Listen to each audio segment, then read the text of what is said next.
You, John Fitzgerald Kennedy, do solemnly swear. I, John Fitzgerald Kennedy, do solemnly swear. That you will faithfully execute the office of President of the United States. That I will faithfully execute the office of President of the United States. And will, to the best of your ability. And will, to the best of my ability. Preserve, protect, and defend the Constitution of the United States. Preserve, protect, and defend the Constitution of the United States. So help you God. So help me God.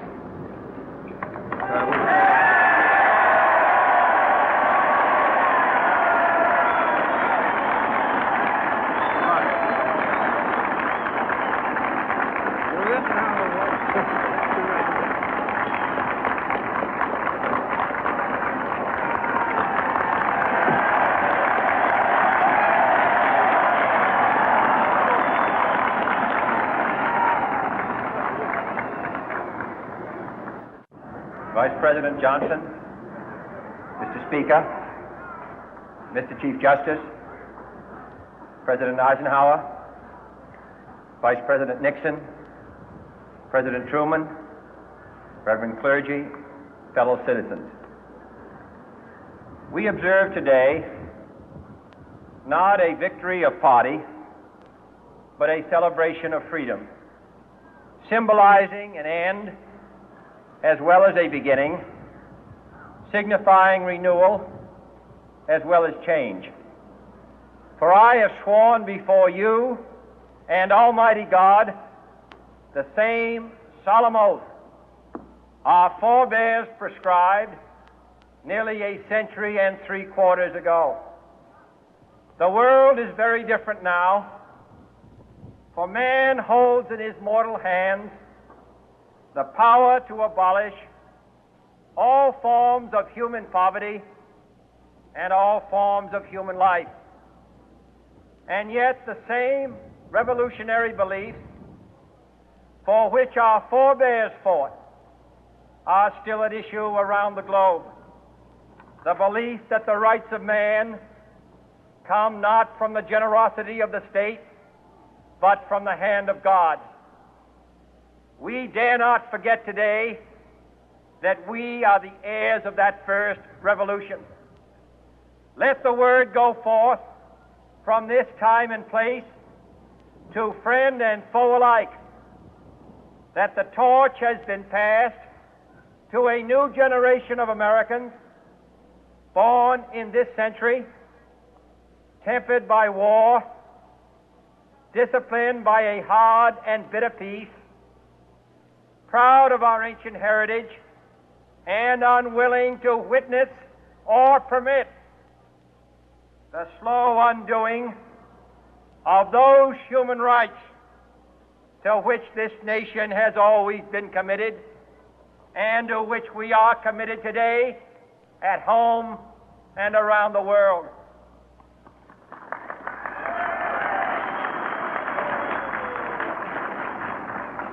Let every nation know, whether it wishes us well or ill, that we shall pay any price, bear any burden, meet any hardship, support any friend, oppose any foe to assure the survival and the success of liberty.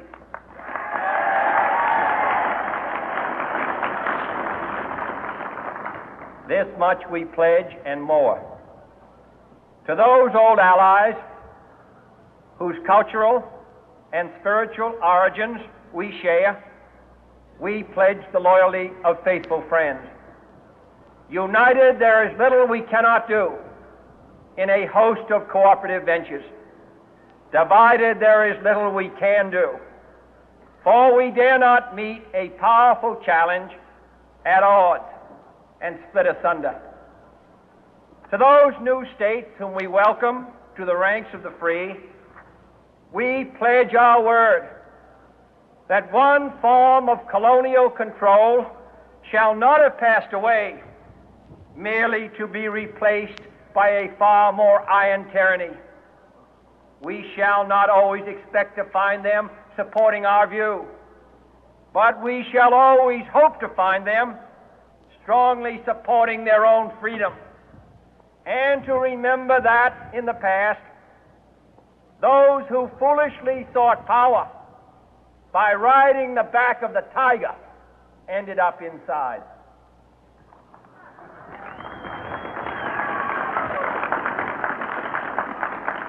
To those people in the huts and villages of half the globe struggling to break the bonds of mass misery, we pledge our best efforts to help them help themselves for whatever period is required, not because the communists may be doing it, not because we seek their votes, but because it is right.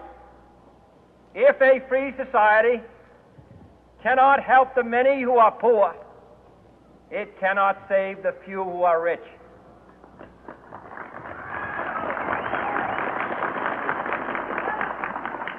To our sister republics south of our border, we offer a special pledge to convert our good words into good deeds, in a new alliance for progress, to assist free men and free governments in casting off the chains of poverty. But this peaceful revolution of hope cannot become the prey of hostile powers.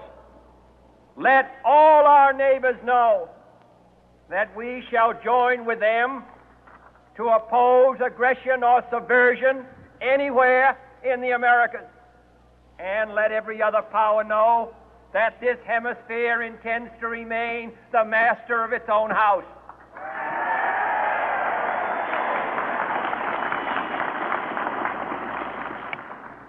To that World Assembly of Sovereign States, the United Nations, our last best hope, in an age where the instruments of war have far outpaced the instruments of peace, we renew our pledge of support to prevent it from becoming merely a forum for invective, to strengthen its shield of the new and the weak, and to enlarge the area in which its writ may run.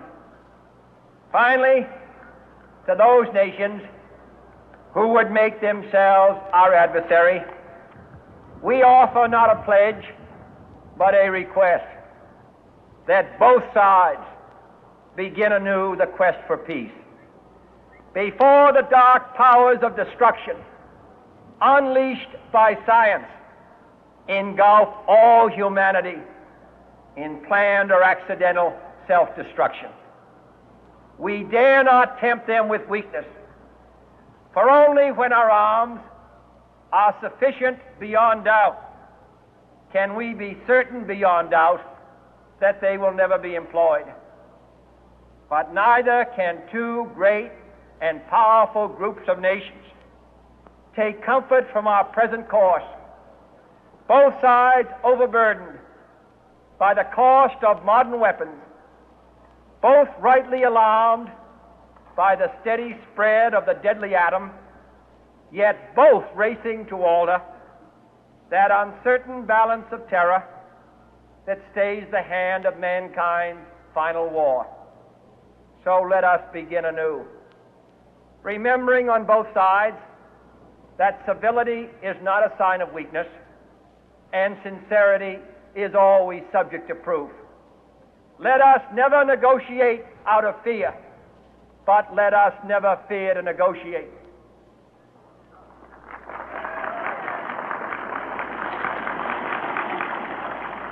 Let both sides explore what problems unite us, instead of belaboring those problems which divide us.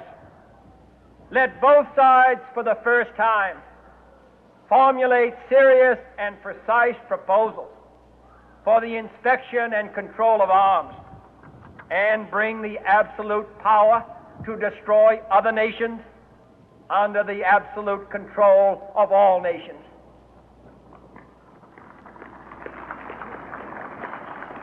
Let both sides seek to invoke the wonders of science instead of its terrors. Together, let us explore the stars, conquer the deserts, eradicate disease, tap the ocean depth, and encourage the arts and commerce.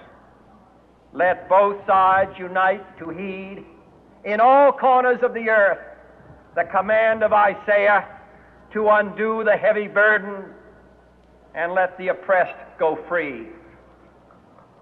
And if a beachhead of cooperation may push back the jungle of suspicion, let both sides join in creating a new endeavor, not a new balance of power, but a new world of law, where the strong are just and the weak secure and the peace preserved.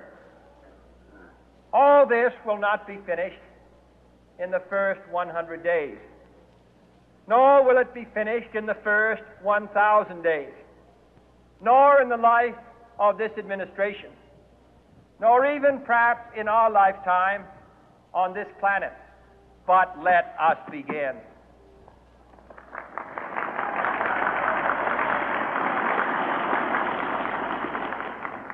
In your hands, my fellow citizens, more than mine, will rest the final success or failure of our course.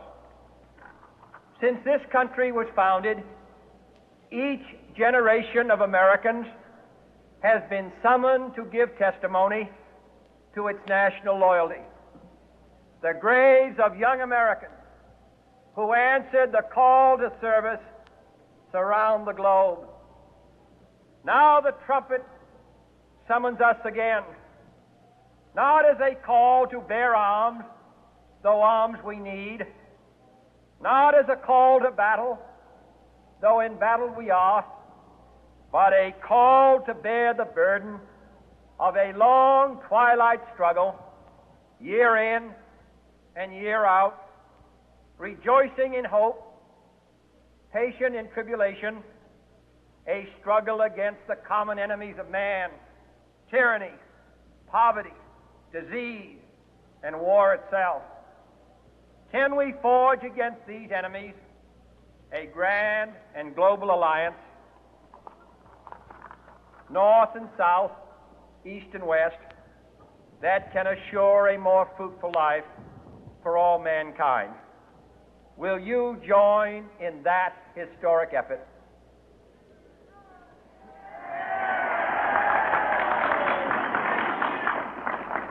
In the long history of the world, only a few generations have been granted the role of defending freedom in its hour of maximum danger. I do not shrink from this responsibility. I welcome it.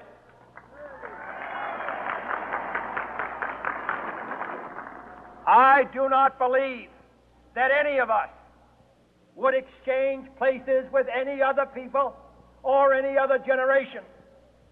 The energy, the faith, the devotion which we bring to this endeavor will light our country and all who serve it. And the glow from that fire can truly light the world. And so, my fellow Americans, ask not what your country can do for you, ask what you can do for your country.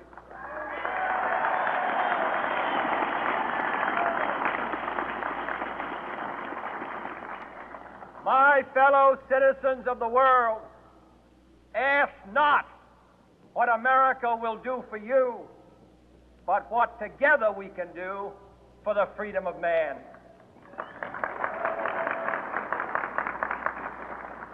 Finally, whether you are citizens of America or citizens of the world, ask of us here the same high standards of strength and sacrifice which we ask of you. With a good conscience, our only sure reward, with history the final judge of our deeds, let us go forth to lead the land we love, asking His blessing and His help, but knowing that here on earth God's work must truly be our own.